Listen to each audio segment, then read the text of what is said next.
Bisakah kamu belajar? Jangan malas supaya jadi pintar. Ingat-ingat kata orang tuamu. Semangat. Tentang LDI. LDI ini adalah ormas, organisasi kemasyarakatan gitu, yang berdirinya itu 1 Januari 1971 ya. Dalam hal ini berdirinya dulu di Surabaya.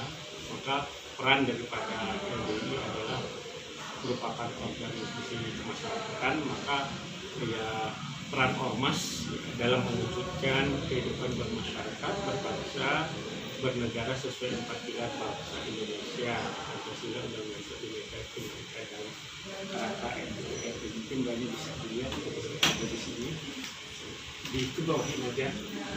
Jadi peran ormas di sini, visi daripada LDI sendiri mungkin bisa di bawah ini, adalah menjadi organisasi dakwah Islam profesional yang mampu mewujudkan manusia Indonesia yang tekun beribadah pada Allah Subhanahu wa taala, berakhlak karimah, memaknai diri dan membangun masyarakat madani yang kompetitif, berbasis tabiat, jujur, amanah, kerja keras dan hemat, rukun, kompak dan kerjasama yang baik.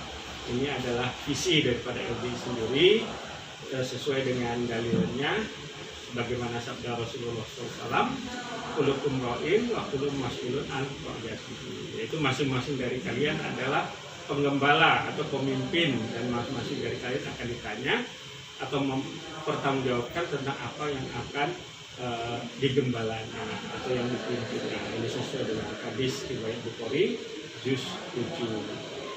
Adapun misi daripada LDI sendiri adalah memberikan kontribusi nyata dalam pembangunan bangsa dan negara melalui dakwah.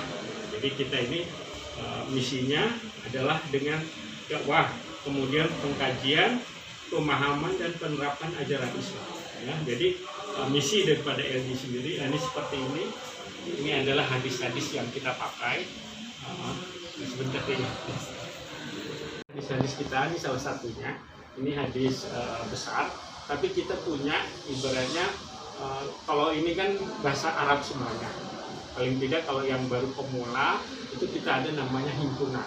Himpunan itu nanti ada dilihat di luar ini, kita ada koperasinya untuk menjual. Bagi yang masih pemula yang belum tahu berbahasa Arab apa, kita kaji secara namanya mangkul musnad fasil. Jadi antara guru dan murid sama-sama buka hadisnya, ya. Jadi pemahamannya, pengkajiannya seperti itu. Hadis itu dilihat, oh ini dari hadis apa? Bukhari, kemudian dimanai satu persatu, kata per kata, kemudian dikasih keterangan.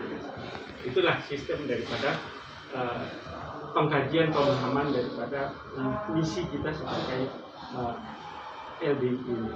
Jadi ini berkesinambungan gitu. Makanya misi kita ini pengajian, pemahaman terhadap Al-Quran dan hadis itu berkesinambungan. Jadi kita ada namanya program dari bayi pun sudah ada program. Namanya kalau usia yang usia PAUD itu, kalau kita dikenal namanya cabai rawit. Pengajian cabai rawit itu jadi dari usia TK sampai kecil itu sudah diajarkan ngajinya. Ngajinya berarti alim bata itu ya kita mulai ngaji. Kemudian tingkat selanjutnya ada namanya pengajian muda-mudi. Muda-mudi itu atau remaja usia SMP sampai mahasiswa itu kita sudah terprogram juga.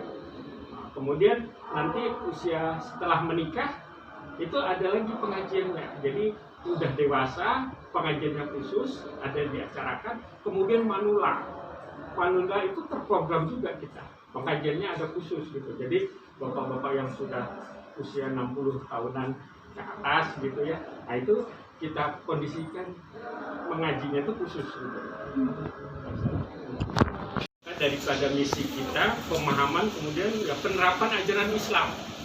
Kita itu setelah mengaji, kalau di LDI ya, itu diterapkan harus diamalkan. Umpamanya kita ngaji masalah bab masalah sholat, cara berwudu, itu langsung dipraktekkan, dikaji, diajarkan sesuai dengan pada tuntunannya Rasulullah. Itu yang kita kaji selama ini. Setelah habis ngaji, mengamalkan, kemudian program kita adalah membela.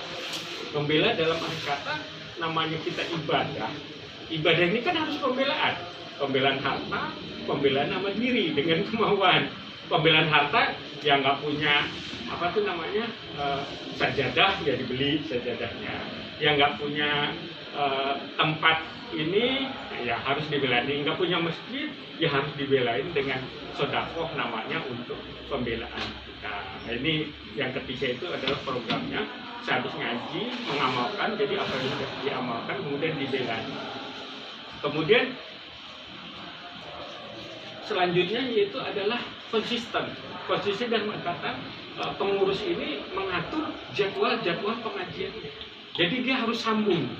Dalam arti kata nggak hanya sehabis ngaji kemudian kita biarkan, itu enggak kalau di sini. Jadi betul-betul dia tuh sambungnya, dia menyambungkan dirinya terhadap pengajian, aktif di dalam majelis taklim yang sudah ada di LDI ini seperti itu. Jadi program inilah yang selalu bersambungan, jadi kita tidak ada hentinya. Ibaratnya kalau ngaji rutinnya itu kayak seperti saya, ini ngajinya seminggu itu minimal 3 kali. Jadi biasanya kita ngajinya mulai habis jam 8 sampai jam setengah 10 malam. Begitu juga ibu-ibunya, nanti anaknya datang ke sini, nanti ditempatkan di tempat untuk yang beda biar tidak terlalu ribut. Jadi dia dikaji, ada namanya kalau di sini adalah mubaleghah. Mubaleghah itu untuk perempuan, kalau untuk mubalik itu adalah penyampainya untuk laki-laki. Jadi ibaratnya kalau di luar ya ustaz atau ustazah, tapi kalau di sini ibaratnya dikenal dengan mubalik atau mubalik. Nah, ini metode daripada LDI sampai segitunya kita merambut ini. Kemudian bisa dilihat, ini adalah ekstensi LDI di nasional ya. Jadi kita LDI ini strukturnya, jadi kalau di pusat itu namanya Dewan Pimpinan Pusat, DPP LDI ya. Kemudian kalau di provinsi tingkatannya itu namanya DPW.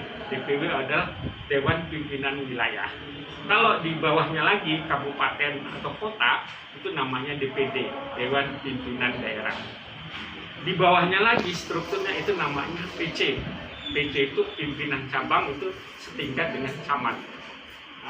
Urutan ini. Kemudian di bawahnya lagi namanya PAC. PAC itu adalah pimpinan anak cabang, itu tingkatannya adalah kelurahan. Nah, jadi secara nasional LDI DPW ini sudah tersebar ke 34 provinsi ya. Sudah semuanya di se-Indonesia ini sudah ada LDI. Dan juga ada di Australia sudah ada juga. Di benua udah ada 5 benua kita ini. Di Inggris ya ada, di Amerika ada, di Belanda ada, di Suriname ada juga. Kemudian untuk DPW 34, PC-nya itu yang setingkat camat itu ada sekitar 7.074 bisa dilihat. Nanti PAC-nya di tingkat kelurahan, jadi pengajian itu basisnya kan di PAC, kayak di sini umpamanya ya kecamatan sini, kelurahan sini itu ada sekitar 83.447 majelis taklim yang ada di seluruh Indonesia. Ini di luar daripada luar negeri gitu. Kemudian DPD kota kabupaten ini ada sekitar 514. Berarti ya bisa dihitung lah gimana proses daripada alhamdulillah jamaah LDI. Kemudian untuk sebaran LDI di Provinsi Riau ini kita di sini sudah ada DPW, insya Allah pusatnya di sini di Tanggerang ini. Kemudian PC PAC-nya, PC-nya ada 89, PAC-nya 113. Ini masih data yang lama, data 2018. Kemudian DPD kota kabupaten ini sudah ada di 12. Jadi alhamdulillah untuk di Riau sendiri semua kabupaten sudah ada ini ya pengurusnya LDI gitu, ya. Kemudian tugas dan kewajiban selaku ormas, termasuk ormas Islam LDI adalah yang pertama adalah menyebarluaskan kebaikan dengan melalui dakwah yang menyejukkan, green dakwah. Jadi kita ini dakwahnya tidak dakwah nahi mungkar yang demo apa gitu, enggak. Kita dakwahnya adalah dakwah yang menyejukkan. Kita tidak ada, bukan ormas yang ya seperti dilihat semuanya di sana gimana, kita tidak seperti itu. Kita murni dakwah adalah menyibukkan masalah konsisten kita dengan kondisi yang sekarang. Udah ya. Kewajiban. Nah ini tugas dan kewajiban ormas termasuk KPPI menyebarluaskan kebaikan dan mengawali dakwah yang menunjukkan dakwah dan masyarakat. Kemudian yang kedua, peran daripada LDI sendiri adalah menyiapkan generasi penerus untuk memiliki keunggulan karakter, inovasi dan produktif agar berdaya saing tinggi menuju emerging ekonomi tahun 2020. Jadi kita khususnya di DPWD inilah yang kita sebagai tugas kami dari pengurus organisasi untuk mengarah kepada masyarakat atau kepada umat yang khususnya Islam yang ada di provinsi. Lalu selanjutnya ini ada namanya kita di LDI adalah program Trisukses Pembinaan Generasi Penerus LDI. Yang pertama adalah orang warga LDI itu harus alim, harus berilmu. Caranya ya dengan pengajian itu.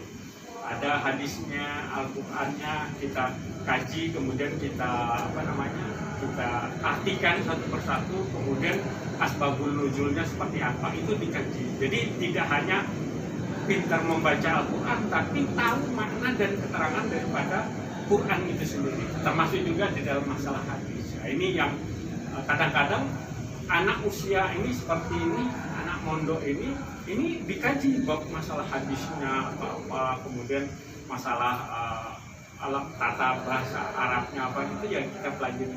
Jadi betul-betul kita harapkan generasi penerus LDI ini adalah harus orang yang berilmu atau alim. Kemudian harus mempunyai fakih, paham agama.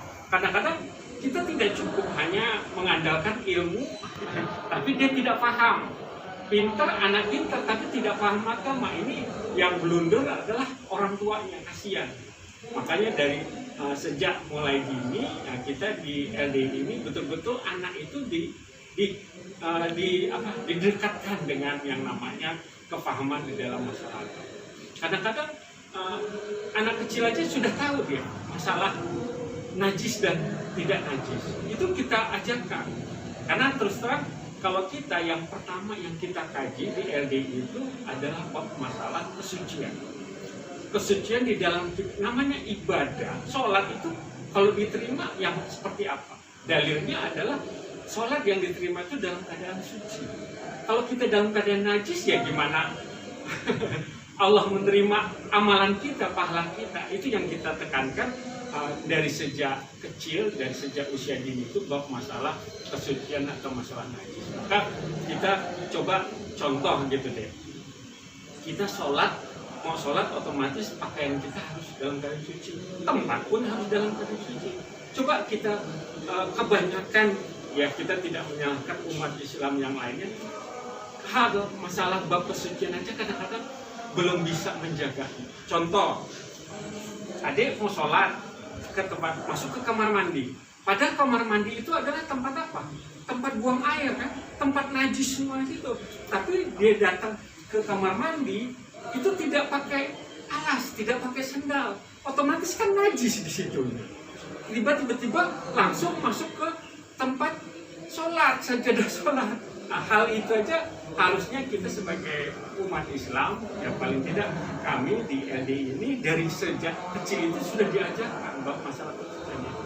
Jadi kadang-kadang cuma pemahaman orang, masalah najis apa gitu, wallahu a'lam, Allah maha pengampun, ya nggak bisa gitu. Kita namanya ibadah, hadisnya seperti itu bahwa sholat itu ya harus suci apa gini, maka kita terapkan betul-betul menjaga kesucian. Nah seperti ini, nah di situ sudah ada batas ininya, batas umpamanya sandal harus sampai di sini. Ke kamar mandi kita wajibkan untuk pakai sandal semuanya, karena kita tahu bahwa di dalam ini adalah najis semua. Kalau kamar mandi itu, ya kita nggak tahu namanya orang kencing kemana-mana, nah tiba-tiba ini masuk ke dalam masjid. Makanya kadang-kadang anak kecil itu, om najis itu om, ada yang ibaratnya bukan warga kita, dia numpang sholat di sini. numpang sholat otomatis masuk ke dalam masjid, dia tidak pakai sandal. Anak kecil ini kadang-kadang sudah tahu dia, yang selalu diajarin, om najis itu om, maksudnya bukan menajiskan orangnya, tapi posisi dia masjid itu posisi najis, harus pakai sandal. Cuman kadang-kadang blunder di luar itu, wah orang LDI itu menajis-najiskan warga. Itulah yang betul-betul kita, silakan nanti dilihat bagaimana kita punya kamar mandi itu harus dalam keadaan ibaratnya bersih dan suci. Sucinya itu adalah sesuai dalilnya bahwa namanya air kalau sudah dua kulah itu dengan luasannya baknya itu 240 liter, itu dianggap sudah suci. Umpamanya ada kecipratan najis, itu tidak akan menggugurkan hukumnya menjadi tidak najis semua. Tapi kalau baknya itu kecil, maaf kata ibaratnya kalau di mana-mana kan cuma kecil gini, padahal cuma berapa liter, itu namanya kita kecipratan masuk ke dalam najis, itu pun kita pakai lagi, itu kan berarti najis semua gitu. Nah itulah yang kalau kita diadili terus terang ya kita ajarkan seperti itu, hal yang seperti dari sedetil itu kita di dalam ibadah, terutama bab masalah kesucian itu ya betul-betul kita jaga. Inilah yang kita salah satunya ya kefahaman itu ya betul-betul diajarkan bab masalah kesucian atau apa. Kemudian mandiri, kita ini ada program yang putus generasi. Selain sesudah generasi kita, anak-anak kita, selain dia mungkin ya kuliah, ya silahkan kuliah, tapi sudah punya kefahaman agama dan harus mandiri, harus punya skill yang mumpuni. Dia keahliannya di bidang apa, ya itu harus ini. Seperti anak-anak pondok ini, walaupun dia ngaji gini, tapi dia harus punya skill. Gitar masak, kalau yang perempuannya harus bisa ini, bisa menjahit dan lain sebagainya. Itulah kemandirian yang kita coba terapkan di dalam generasi LDI. Kemudian selanjutnya, jadi kita ini di LDI ini ada 6 tabiat luhur. Karakter, kita harus membina yang namanya karakter. Kalau si FPI bilang ini revolusi akhlak, kalau kita sudah lama bahwa kita harus menciptakan generasi itu harus mempunyai 6 tabiat luhur. Jadi 6 tabiat luhur di dalam LDI itu yang pertama adalah jujur. Orang LDI harus jujur. Gimana caranya? Harus jujur. Umpamanya, karena ini sesuai dengan dalilnya juga. Kemudian yang kedua adalah amanah. Amanah ini bisa dipercaya. Umpamanya berbisnis harus amanah. Sesama pedagang, sesama teman bisnis harus amanah. Dia bekerja, dia sebagai mahasiswa harus amanah. Ibaratnya gitu. Kemudian musik ini adalah tidak boros. Harus betul sesuai dengan antara pendapatan dengan pengeluaran ini ya harus seimbang. Kemudian harus rukun, ya harus rukun di dalam warga LDI, harus rukun, nggak boleh ada yang berantem, nggak boleh ada itu. Maka itulah yang selalu kita terapkan, yang selalu kita nasihati setiap hari. Kemudian kompak, selain rukun harus kompak, harus bergotong royong sesama. Jadi ada warga kita yang dapat musibah, umpamanya ada meninggal, ada apa, nah ini harus harus ditolong, sesama ditolong. Jadi kekompakannya itu diwujudkan. Ini pernah ada yang seorang tukang becak, kalau bukan di sini di Jakarta, itu terkaget-kaget masyarakatnya. Kenapa? Yang meninggal itu tukang becak, tapi yang datang itu alhamdulillah warga kita semuanya secara ini sampai masyarakat, loh ini siapa ini yang meninggal ini, padahal seorang tukang becak. Itulah kekompakan kita di dalam LDI itu seperti itu. Siapa aja yang meninggal, siapa aja ini, kalau itu memang warga LDI ya kita harus kompak, harus betul-betul di ini.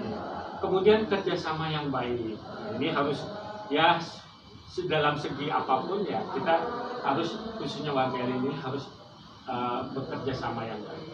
Jadi antara jujur, amanah, musik ini menunjukkan kualitas pribadi. Berarti kalau seseorang itu dia punya sifat jujur, amanah, kemudian tidak boros, musik itu, maka kualitas pribadinya itu pasti akan menjadi yang baik lah. Kemudian rukun, kompak, kerjasama baik ini diharapkan ya pengelolaan kualitas hubungan dengan orang lain dan lingkungan ini ya betul-betul bersinergi ya, dengan yang baik, dengan masyarakat harus baik, harus betul-betul bisa menghormati antara anak dengan orang tua, itu kewajiban harus menghormati kedua orang tua. Jadi daripada hal ini, dari kualitas pribadi ini akan terbentuklah yang namanya kompetensi kepemimpinan. Dalam hal ini mungkin yang paling kecil adalah keluarga. Kalau bapak ibunya, anaknya ikut ngaji semua, ikut itu semua kan enak, jadi selaras semuanya gitu. Kemudian diharapkan akan ketemu yang namanya professional religion. Jadi dia kuliah tapi punya kepahamannya sendiri. Kuliah seperti adik-adik ini, tapi dia tidak terpengaruh dengan kehidupan dunia. Dalam arti ini bukannya apa-apa, saya punya klinik di daerah UIR sana, Kahrujan. Ya, naudzubillah min dzalik, mudah-mudahan jangan sampai kita terjadi. Itu yang namanya mahasiswi datang ke ini gitu, datang ke ke klinik, periksanya apa? Vaginanya udah busuk. Dalam kata-kata, padahal ditanya, loh, sampai sudah punya suami, aja belum, masih mahasiswa itu. Berarti kan pergaulan ini yang naudzubillah min dzalik terjadi. Gak usah jauh-jauh di lingkungan kita aja gitu, di sekitaran kita aja. Karena apa? Karena tidak ada pemahaman agama, tidak ada dasar daripada kuliah jauh-jauh dari orang tua, tapi kelakuannya yang kelakuan seperti itu hanya contoh kecil. Banyak sekali, belum yang narkobanya, belum yang ini. Maka itulah kita di LDI ini, makanya ada yang namanya pengajian khusus muda-mudi itu untuk membenteng hal-hal yang negatif seperti itu, untuk mencegah jangan sampai terjadi hal-hal yang di awam itu sudah biasa, tapi kalau kita sudah di warning, nggak boleh seperti itu, nggak boleh gini, ini seperti itu yang kita terapkan khususnya di LDI ini seperti itu. Makanya kita terus terang dari dulu kita sudah kayak celana cingkrang ini dari tahun 71 kita sudah menerapkan karena dalilnya seperti itu. Tapi sekarang kan orang baru heboh. Dulu kita diejekin, saya juga termasuk itu juga. Wah, kebanjiran ya Pak Budi ya, wah ini ya, kalau yang pakai jilbab wah banyak kutunya itu, banyak itu. Tapi alhamdulillah dengan perkembangan zaman sekarang ini akhirnya kan terbukti semuanya. Wah, ternyata apa yang kita terapkan ya betul, ibaratnya sesuai dengan Quran. Tapi kalau zaman dulu cobaan kita seperti itu deh, yang kita alami khususnya warga ini. Wah, itu ajaran sesat itu, masa ya celana di atas mata kaki, itu kita alami dulu. Tapi namanya kita dakwahnya green dakwah itu, ground itu nggak perlu kita membantah, nggak perlu ini. Tapi akhirnya dengan perkembangan zaman kan terbukti sekarang ini. Wah, ternyata ya memang ada dalilnya, ada hukumnya gitu. Untuk menutup aurat itu ya ada hukumnya. Ya seperti itulah kita terutama dari kepengurusan LDI ini yang selalu mengarahkan kepada warga-warganya ya untuk menerapkan 6 bagian lulus tadi. Mungkin selanjutnya, jadi ini pembentukan profesional religius pertama tadi disingkat, jadi harus paham agama, kemudian memiliki keterampilan, kemudian memiliki soft skills. Jadi ini yang kita harapkan akan tumbuh yang namanya profesional religius. Selanjutnya yaitu pemahaman terhadap agama Islam, yang harus paham Quran dan hadis, yang memungkinkannya mampu menginterpretasi ajaran-ajaran yang terkandung di dalamnya dan mengakui dalam segala kondisi ini. Kemudian yang memiliki kesamaan profesi, nah ini harus membangun kehidupan dunia secara halal, cari maisha harus yang halal, kemudian yang wajar, bertanggung jawab dan bermartabat. Ini yang kita selalu dengungkan kepada warga kita. Setiap pengkajian, setiap kajian ini ya betul-betul kita terapkan. Kemudian untuk keterampilan soft skill-nya yaitu adalah membangun akhlakul karimah. Jadi kita membangun akhlakul karimah ini kita sudah menerbitkan yang namanya pondokkarakter.com. Mungkin nanti adik bisa dicatat, dibuka di websitenya. Jadi kita itu ada platform yang namanya Pondok Karakter. itu adalah membina yang intinya adalah ke profesional religius tadi. Jadi betul-betul seperti pondok karakter itu adalah bagaimana gurunya harus mengajarkan kepada muridnya, kemudian ustadznya, kemudian gimana peran orang tua untuk mengajarkan kepada karakter yang baik kepada anak-anaknya. Itu semuanya ada di platformnya ini. Ya, jadi ini yang kita harapkan untuk sebetulnya. Kemudian selanjutnya ini kita RDI, Rakernas RDI tahun 2018 ya. Selanjutnya ini adalah waktu kita kemarin 2018 dibuka oleh Bapak Jokowi. Kemudian selanjutnya dengan judul RDI untuk Bangsa, ini adalah pengurus DPW RDI Provinsi Riau dengan DPD Kabupaten Kota. Jadi masing-masing DPD, masing-masing kabupaten kota itu ketua dan sekretarisnya diundang ke Jakarta untuk mengadakan Rakernas. Ini sifatnya. Dan selanjutnya, kemudian setelah 2018 ini tercetus yang namanya program 8 klaster LDI. Selanjutnya, jadi namanya LDI untuk Bangsa, kemudian penurunannya LDI untuk Riau, kemudian kalau kabupaten kota ya berarti ada program yaitu LDI untuk Wansing, LDI untuk Inhu, LDI untuk Pekanbaru dan sebagainya macam ini. Jadi ada 8 klaster, bidangnya adalah dakwah, pendidikan, kebangsaan, kesehatan, kemudian ekonomi syariah, energi baru terbarukan, ketahanan pangan, dan penerapan teknologi digital. Ini adalah 8 klaster yang sebagai acuan kita, terutama dari pengurus LDI untuk menerapkan ini. Jadi terutama di Riau ini kita coba kemarin ketahanan pangan, yaitu sebelum COVID ini kita sudah mulai yang namanya Eko Pesantren, Eko House. Eko Pesantren itu masjid ini menanam di dalam polybag. Jadi anak-anak pondok ini penerapannya ada yang menanam terong, 10 polybag, kemudian kangkung sekian.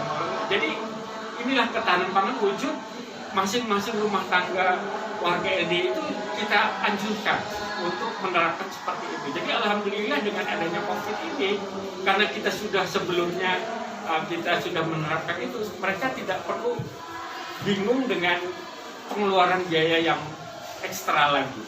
Mau cabai sudah ada ininya. Itu yang namanya khususnya di Riau ini kita bergeraknya ketahanan pangan, yaitu masalah polybag. Jadi kita sudah terapkan. Untuk ekonomi syariah, alhamdulillah kita sudah ada namanya BMP, Baitul Mal Tanwil, itu adalah yang berdasarkan syariah yang kita sudah punya sendiri. Kalau energi baru terbarukan ini kita memanfaatkan pakai solar cell, terutama yang di Kediri sana pusatnya itu. Jadi tidak pakai PLN, sudah pakai solar cell. Jadi untuk kebutuhan pondok itu semuanya bisa dihandle hampir 50% dari tenaga listrik yang ada. Jadi ini kita harus butuh. Kemudian penerapan teknologi digital kita sudah punya namanya platformnya, tapi belum besar seperti Lajada apa itu enggak. Kita masih ya relatif masih mula lah, masih tahap awal. Itu namanya ada unit unit bisnis yang ada di LDI. Ini sudah ada penerapan teknologi digital. Kemudian selanjutnya ya ini tentang perkembangan relasi koalisi di era global. Jadi kita LDI, LSM atau ini adalah berbasisnya kita adalah masyarakat. Di sana ada di RW, ada di RT. Ya. Kemudian ormas ini kita adalah berbasis agama, berbasis underbook partai. Kita bukan di bawah partai apa-apa. Jadi ada ormas itu kan bisa terdiri dari bermacam ininya. Kemudian ini adalah yang intinya adalah kita mendukung apapun kegiatan daripada pemerintah. Ya, jadi ini adalah hubungan antara ormas dengan kepemerintahan. Jadi kita juga terus terang kemarin di Ujung Batu, karena kita baik, kita bisa bersinergi dengan pemerintah, dengan DPR RI, kita dapat bantuan. Jadi di Ujung Batu itu ada program dari PUPR, Kementerian PUPR Jakarta, itu membangun rusun santri. Jadi kita sana ada pondok pesantren, kita dapat bantuan dari nanti hampir sekitar 5 miliar. Jadi dibangun itunya pondok pesantrennya, dalam kata rusunnya untuk tinggalnya anak-anak yang mondok itu. Ini alhamdulillah besok insya Allah target 2021 ini kita sudah turun dari Kementerian PUPR. Kita akan membangun rusun santri itu juga seperti yang itu di luar itu, bentuknya yang akan sesuai dengan pemerintah. Itu ada sekitar di Jalan Kuala Lumpur. Karena kita di sini ini adalah basisnya anak-anak kita yang usia SMA, yang sekolah ini kan banyak nih. Ini karena COVID aja dia masih pulang. Kalau di sini ini kumpul semuanya ada 300-an. Belum nanti mahasiswanya ada yang dari Undri, ada yang dari itu, kita jadikan satu tempat gitu. Nantinya itu mereka sehabis kuliah itu kewajiban untuk mondok, semi mondok gitu. Jadi habis maghrib itu dikaji bab masalah hadisnya apa, Qurannya apa, sampai malam dia belajar, kemudian paginya sebelum kuliah itu sehabis subuh dikebut lagi gitu. Jadi kita nggak berhenti di sana di Kuala Lumpur itu kita akan mendirikan, insya Allah sudah turun ininya rencananya, mungkin 2021 sudah mulai program itu. Jadi rusunnya itu ada sekitar 2 lantai itu untuk menampung hampir 200-an. Jadi mahasiswa itu semuanya kita akan di sana, walaupun dia kuliah di Undri, kuliah di UIN, di Muhammadiyah, di itu tetap di situ karena pembinaan untuk mahasiswa-mahasiswinya. Jadi itu yang program kita di kedepannya ya, alhamdulillah.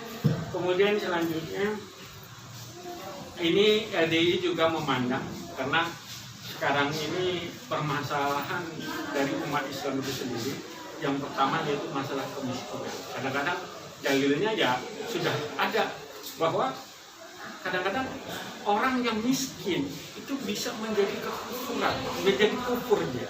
Kadang-kadang dia nggak sanggup, wah saya kok miskin terus apa gini, akhirnya membuatlah hampir menjadi kufurnya.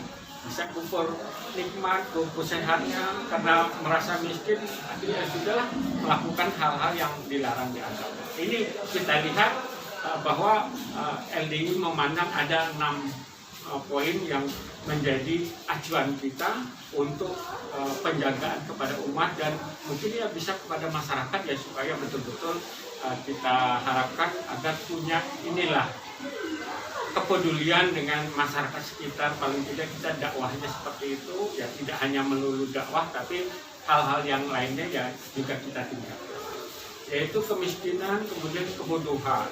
Kadang-kadang orang ini bodohnya itu bukan bodoh gimana, bodoh terhadap masalah agama. Kadang-kadang orang ini haus dengan agama, kebenaran itu ya lama kelamaan orang sudah mulai mencari gitu. Padahal orang kalau nggak tahu agama ya gimana dia mau jadi dasarnya ini tidak cukup baik. Nah ini ya harus punya yang orang berilmu.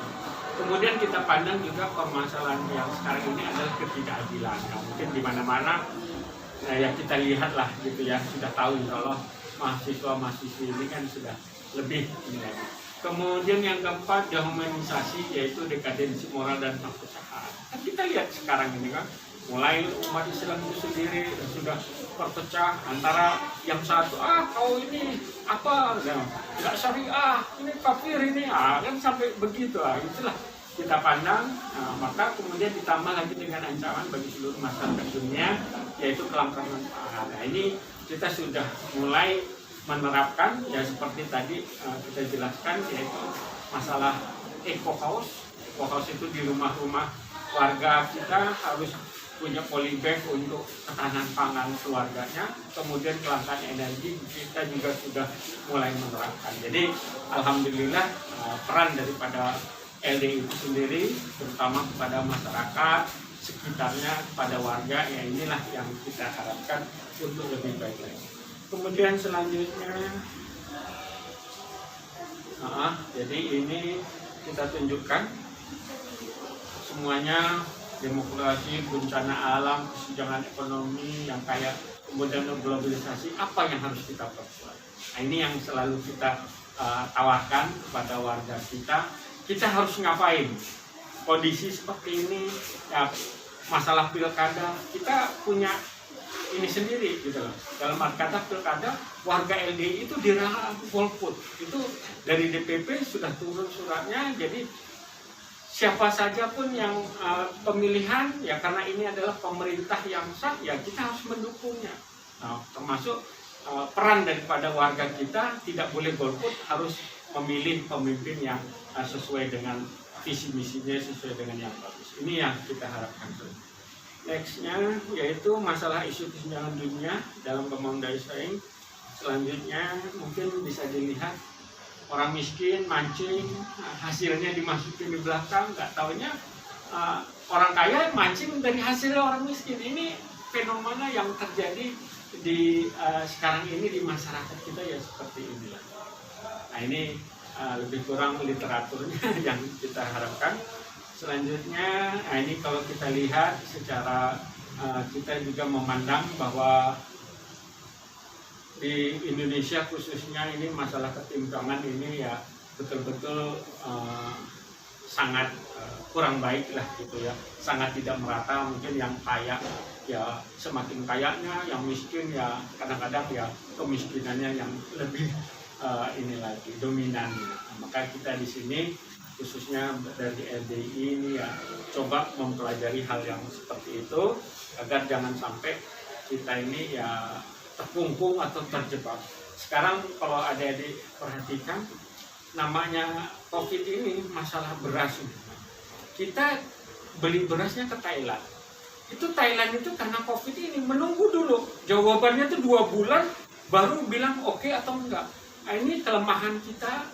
Karena mungkin ya dulu-dulunya tidak kita swasembada pangan ini, sehingga kadang-kadang yang namanya pangan ini bisa menjadi bumerang untuk jadi ras, jadi kerusuhan gitu. Orang nggak makan pasti akan ngerampok atau apa dan lainnya. Itulah yang kita pandang dari LDI. Mungkin kita skupnya ya tidak secara nasional secara ini, tapi kita mulai dari lingkungan keluarga. Inilah yang kita harapkan. Kemudian kalau kita lihat selanjutnya, ini masalah bisnis Indonesia yang urutan ke-92 dari negara-negara ini, ya berarti sangat ininya global innovation-nya kurang bagus lah gitu. Kemudian indeks inovasinya selanjutnya Indonesia termasuk 99, urutan 99. Kemudian masalah isu riset dan pendidikan, Indonesia yang masih 96 daripada negara-negara yang di ASEAN dan ininya sekitar kita, berarti ini ya cukup memprihatinkan. Kita terus terang untuk masalah pendidikan ini kita banyaknya basisnya adalah vokasi ya. Jadi kita punya program di LDI ini, kita sudah punya juga jalur untuk mereka nanti magang ke Jepang. Jadi di Jepang itu kita sudah kerjasama LDI dengan pemerintah Jepang. Di Jepang itu kosong, ibaratnya di sana banyak orang tuanya, tapi masyarakatnya yang muda-muda itu nggak ada di perkampungannya. Jadi satu daerah itu ya kosong karena tidak ada yang kerjakan. Maka warga kita, orang-orang kita, anak-anak muda kita yang sudah punya kemampuan itu dikirim ke sana kerja di Jepang untuk membuat istilahnya pertanian atau apa itu. Jadi selain di sini mungkin agak susah, akhirnya kita kerjasama dengan Jepang, sehingga warga-warga kita yang generasi-generasi mudanya itu bisa sebagian ada yang diberangkatkan ke Jepang untuk bekerja di sana. Ini adalah ini. Kemudian selanjutnya ini peran kita LBI selanjutnya. Jadi ini negara, sektor swasta, kemudian masyarakat sipil. Nah, kita termasuk ormas ya di masyarakat ini. Posisi LDI sebagai ormas yang memayungi umat atau jamaah yang ada di sini, kemudian yang memiliki kekuatan budi luhur di tengah masyarakat. Jadi ini adalah wujud daripada peran kita sebagai warga negara dan juga sebagai ormas ini yang harus berkontribusi di dalam membangun SDM yang unggul. Jadi peran kita adalah LDI membangun generasi-generasi SDM sumber daya manusia yang unggul. Tadi sudah dijelaskan kita harus punya kepahaman, harus mandiri, harus berakal karimah, namun dari itulah yang akan kita. Mungkin sekarang nggak kelihatan hasil yang kita peroleh, tapi setelah 10 tahun setelah ini baru terasa ininya. Memang kalau namanya di bidang karakter kita membina seseorang, membina jamaah, membina warga itu kan nggak instan. Dari orang preman, dari orang bajingan ibaratnya, dari penjahat, nggak mungkin dia langsung baik jadi orang baik itu enggak. Maka itu perlu kita ini peran daripada LDI itu adalah membangun SDM dari sejak usia kecil sampai dia meninggal itu kita terus selalu perhatikan. Selanjutnya ini sasaran peningkatan 5 kualitas, yaitu ada pikir, kerja, karya, hidup, kemudian iman dan takwa. Jadi kualitas iman dan takwa ini bisa kelihatan, kualitas kerjanya bagaimana. Orang warga LDI harus menjadi ASN yang baik, kemudian ya menjadi kalau kerja swasta ya harus yang jujur, amanah, ini harus betul-betul diterapkan. Kualitas pikir, kualitas karya, kemudian kualitas hidupnya. Jadi terus terang di sini kita warga kita harus berkualitas, saling membantu. Ada jamaah yang miskin, ya kita bantu, kita kasih pancingnya, ibaratnya gitu. Bukannya kita langsung subsidi, tapi kita beri kailnya agar dia bisa mandiri. Nah disinilah terus terang. Alhamdulillah ya kita belum ada melihat warga LDI khususnya yang jadi pemulung. Ya insya Allah nggak ada. Mungkin kalau jadi bosnya pemulung dalam kata itu ya ada yang untuk apa namanya pengepul dari barang-barang apa gitu ya ada juga. Tapi secara ininya ya alhamdulillah karena kompaknya, karena kerjasama ini terpantau semua deh. Jadi kalau pas pengajian kelihatan ada saudaranya yang nggak dapet, kemana bapak itu? Oh sakit, ya udah kita menjenguk ke sana, kita kasihkan support untuk biar cepat sehat dan lain sebagainya. Inilah yang ada di LDI seperti itu. Kemudian ini selanjutnya ini adalah bidang garap program kerja emas. Ini kegiatan kita terutama dari LDI, masalah kaderisasi, pendidikan agama, kemudian pelatihan. Ini adalah secara simpel lah ini hubungannya tentang gunanya ormas seperti itu. Selanjutnya yaitu jaringan ormas yang ada di LDI. Ini ada kita namanya penasihat juga, ya. Ini hanya sebagai ininya aja, langkah-langkahnya, step-stepnya. Nah ini harus kita yang kita terapkan di LDI. Selanjutnya yaitu peran strategis SDM di dalam organisasi. Ini sumber daya manusia sebagai yang unik merupakan subjek sekaligus objek. Pendidikan SDM keunggulan, kompetisinya sudah ditiru karena itu sebagai roda penggerak organisasi. Ya, kita di sini betul-betul yang namanya organisasi LDI ini nggak digaji, nggak ada gajinya. Jadi kualitas murni rasa kepedulian kita, ormas sosial dalam arti kata kita membantu, ya kita mengharapkan pahalanya saja. Jadi di sini tuh betul nggak ada digaji apa gitu. Jadi gimana tuh enggak. Cuman tetap namanya untuk perputaran organisasi ini ya dengan sedekah jamaahnya. Di sini warga LDI itu tidak ada yang merokok.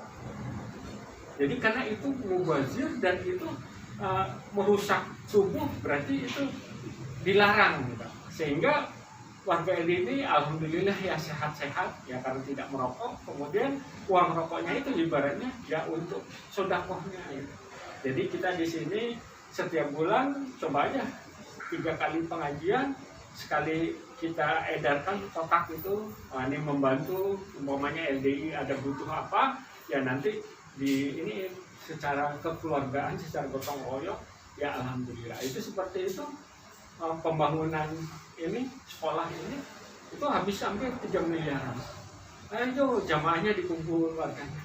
Bapak mau apa? Sudah apa? Oh udah, saya semain 50 sak lah. Bapak apa? Wah saya pasir 3 truk aja lah. Wah saya batu bata 1000 batu bata aja. Jadi alhamdulillah dengan kekompakan itu ya bisa terwujud ininya gitu. Jadi murni semuanya adalah sedekah daripada warganya. Ini yang kita betul-betul poin kita. Kemudian selanjutnya adalah pilar instrumen utama SDM LDI. Jadi di sini tadi ada 4 cara. Masalah sehatnya ini ya supaya betul-betul kita olahraganya, anak-anak kita dari kecil itu sudah dibina untuk olahraga, yaitu ada yang namanya persinas asar. Jadi ada pencak silat apa gini ya, ini untuk ininya. Mungkin kalau Muhammadiyah ada apa namanya pencak silat yang ini, yang IPSI. Kalau yang dari NU ada yang namanya strategi putih dan lain sebagainya itu. Nah kalau kita juga ada. Kemudian kita harus kembangkan 6 kerja luhur, ya itu sidik amanah tadi itu, musuh-musuh rukun kompak.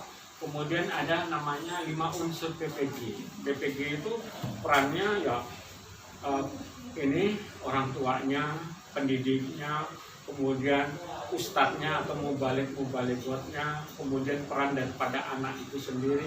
Ini memang selalu dikemas, selalu dimusyawarahkan untuk mencapai SDM yang berkualitas. Ini yang ini. Kemudian selanjutnya ini strategi kita untuk ke dalam arti kata internal khusus warga. Ini ya harus betul-betul penguatan sistem pengelolaan musyawarah terjawab, karena kita setiap agenda apa semuanya harus dengan musyawarah. Kalau kita basisnya kalau di luar yang mungkin rapat, kalau kita musyawarah, jadi kegiatan kita bulan depan itu apa kita musyawarahkan. Oh iya, kita mau mengadakan pengajian total, umpamanya total muda-mudi Riau atau Pekanbaru, umpamanya sampai 1000, itu sudah dipikirkan.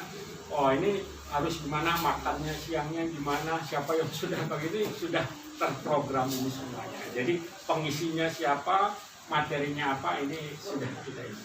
Kemudian juga kita ada ICT, kita sudah punya ini sendiri, jadi namanya GoStream. Jadi kita seperti kayak Zoom, jadi kita khusus pakai itu khusus untuk orang LDI, ini gratis semua. Jadi kita sudah ada ahlinya, karena kegiatan online ini kan otomatis ini.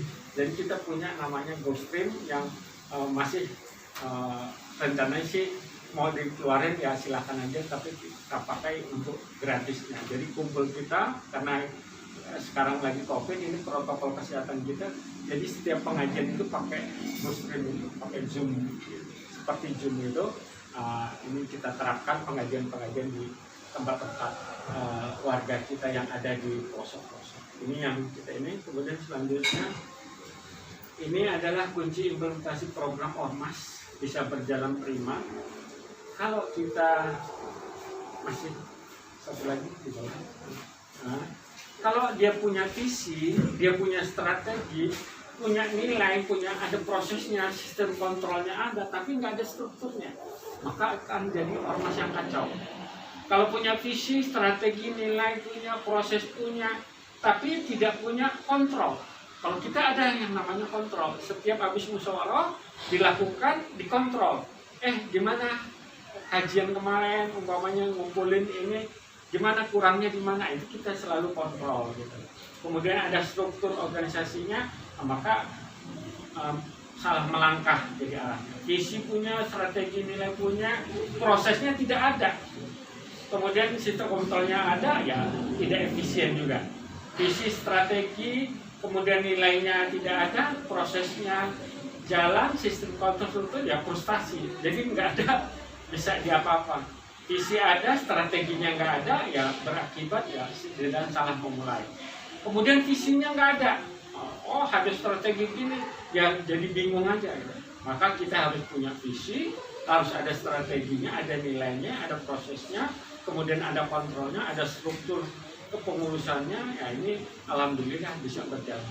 Ini adalah kunci daripada implementasi program kita. Ya mungkin yang selanjutnya ini cuman hanya di dalam program Ini jangka panjang, jangka pendek, terus kan, terus. Nah, ini adalah program daripada kita. Ini profesional religius itu RPJM, arahnya RPJP, kemudian visi negara. Inilah yang kita harapkan ke depannya. Kemudian yang penutup, ini kita harapkan dengan peningkatan kualitas iman dan takwa, kualitas pikir, kualitas kerja, kualitas karya, dan kualitas hidup yang berasal dari karena Allah, yang berupa kemampuan dan pendidikan dan pelatihan, perbaikan diri, attitude. Ini yang betul-betul kita tekankan, attitude, jati diri daripada warga kita ini yang harus betul-betul kita ciptakan sehingga menjadi insan profesional religius. Insya Allah gitu bapaknya yang bisa. Ya monggo silakan apabila ada yang mau dipertanyakan ya silakan. Ya inilah kita LDI, mungkin bayangannya wah cuma ormas orangnya, tapi kita punya konsep, punya visi, punya strategi juga, punya ada nilainya apa yang kita dapat, kemudian yang ada sistem kontrol kerjanya. Inilah yang sehari-hari kita dari pengurus LDI ini menerapkan. Insya Allah demikian bisa saya jelaskan. Alhamdulillah yang mudah-mudahan apa yang saya sampaikan bisa bermanfaatlah untuk adik-adik khususnya di dalam perkuliahan. Monggo silakan. Sangat gapai cita-citamu saat belajar jadi masalah. Semua rumus hafalan susah, sulit pahami materi